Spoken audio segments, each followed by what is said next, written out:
During the 1950s, poodles had become the ultimate fashion statement. A gossip magazine noted that whenever a woman achieves stardom, she typically obtains 3 items: fur coats, jewels, and a poodle. However, there was one specific poodle that truly elevated the breed's notoriety. This dog was called Masterpiece, and law enforcement agencies across 13 states were intimately familiar with his appearance. In 2001, Kathleen Peterson was discovered deceased at her residence. Her spouse, Michael Peterson, was found guilty of killing her. An inquisitive resident from the neighborhood, an attorney named Larry Pollard, proposed an alternative explanation. When Joan Borston wed actor Oleg Vidov, known as the Soviet Robert Redford, he showed her exquisite Russian cartoons from Moscow's Soyuz Multfilm Studio, including Hedgehog in the Fog by Yuri Norstein. The couple obtained distribution rights for these films beyond the former USSR, but Joan discovered someone was undermining their venture and crafted a distinctly Hollywood response. In 1967, a 24-year-old individual called Leslie Arnold broke out of prison. The FBI searched for him for years. Then, in 2022, a U.S. Marshal received a communication from his son. She believes it was approximately 3 a.m., and that's when she heard an unfamiliar male voice rousing her from slumber. This represents the first segment of a 4-part episode. This is a follow-up to the Money Tree episode. 3 years prior, they interviewed Axton Betts Hamilton regarding her discovery that someone had taken her identity during childhood. Upon learning the perpetrator's identity, her entire perspective shifted. They reconnected with Axton recently, just a few weeks ago. She revealed that following their previous discussion, she had been carrying out her own inquiry, returning to the earliest moments of her existence and re-examining each recollection. When Axton Betts Hamilton was 11, her parents' identities were stolen. Years later in college, she discovered her own identity had also been taken, leaving her credit score in the bottom 2%. While repairing her credit, she accidentally uncovered the thief's identity, a woman named Pam Elliott. This revelation would transform everything for Axton Betts Hamilton.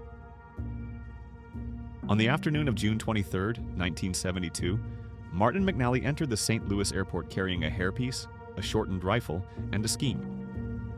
Skidmore, Missouri was a tiny community. During the 1970s, it contained just a single tavern, one market, and one tormentor.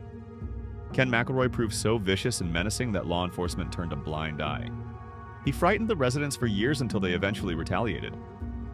John Sonny Franzese was previously characterized as chiefly accountable for romanticizing organized crime throughout the last 100 years.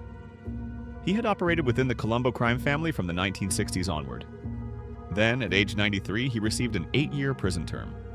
The testimony that aided in his conviction originated from the final individual he would have anticipated to record conversations. In 1967, a 24-year-old individual called Leslie Arnold broke out of prison. The FBI searched for him for years. Then, in 2022, a U.S. Marshal received a communication from his son. In May 1991, a bank thief entered a financial institution in Irving, Texas, and silently passed the clerk a message stating, "This is a bank robbery. Give me your money. No marked bills or die packs." During the early 1930s, 8 individuals established themselves on a deserted island in the Galapagos. By the end of 5 years, 2 had vanished and 2 had perished. When Benjamin Ferencz was 27 years old, he prosecuted his very first case. There were 22 accused individuals, each of them high-ranking members of Nazi Germany's death squad. The entire world was observing. The episode examines the Nuremberg trials and their role in establishing international law following World War II.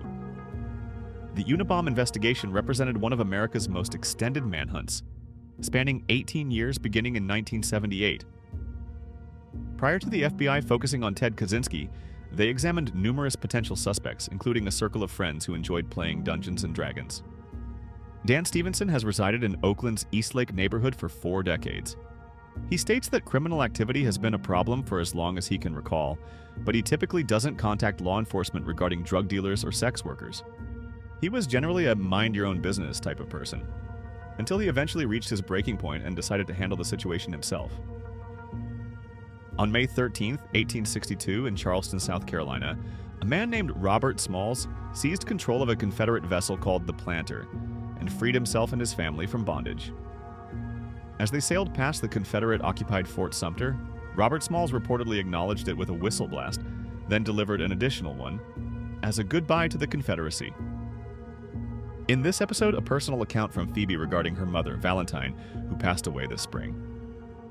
During COVID-19 lockdowns, drivers have exploited empty highways for high-speed runs from New York City to Redondo Beach, California, attempting to break records in an underground race called the Cannonball.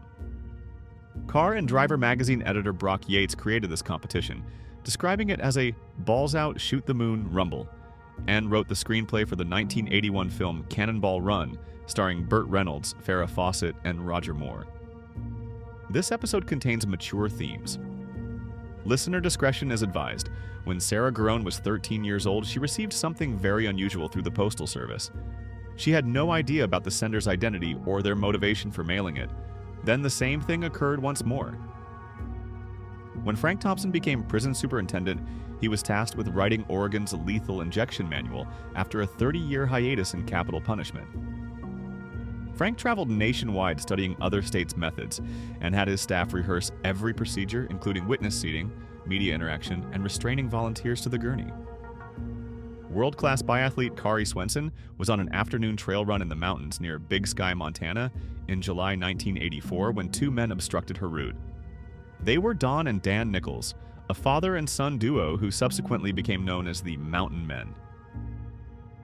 In 2008, Harry Potter author Melissa Anelli was running the popular fan site The Leaky Cauldron and writing her book Harry, a history when she received her first death threat. This began nearly a decade of harassment from an upset fan named Jessica Parker halfway across the world.